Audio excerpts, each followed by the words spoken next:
அஸ்ஸலாமு அலைக்கும் வரஹ்மத்துல்லாஹ். பிஸ்மில்லா அல்ஹம்துலில்லா.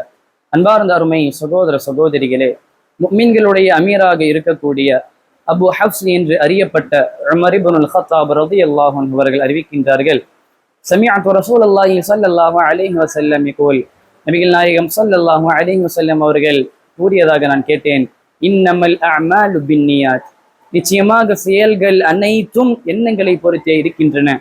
வ இன்னமா லிகுல்லி இம்ரிஇம் மா நவா, ஒவ்வொருவருக்கும் அவர் எண்ணியதை கிடைக்கின்றது என்பதாக ரசூலுல்லாஹி ஸல்லல்லாஹு அலைஹி வஸல்லம் அவர்கள் கூறியதை நம்மால் பார்க்க முடிகிறது. அன்பார்ந்த சகோதரர்களே, நம்முடைய வாழ்க்கையில் நாம் அன்றாட அமல்கள் செய்து வருகின்றோம். ஆனால் நம்முடைய நீயத் எண்ணம் எப்படி இருக்கின்றது என்பதை நாம் சிந்தித்து பார்க்க வேண்டும். இமாம் நபவி ரஹ்மத்துல்லாஹி அவர்கள் கூறினார்கள், ஒருவருடைய எண்ணம் நீயத் நன்றாக இருந்தால் அவருடைய அமல்களும் நன்றாகிவிடும்.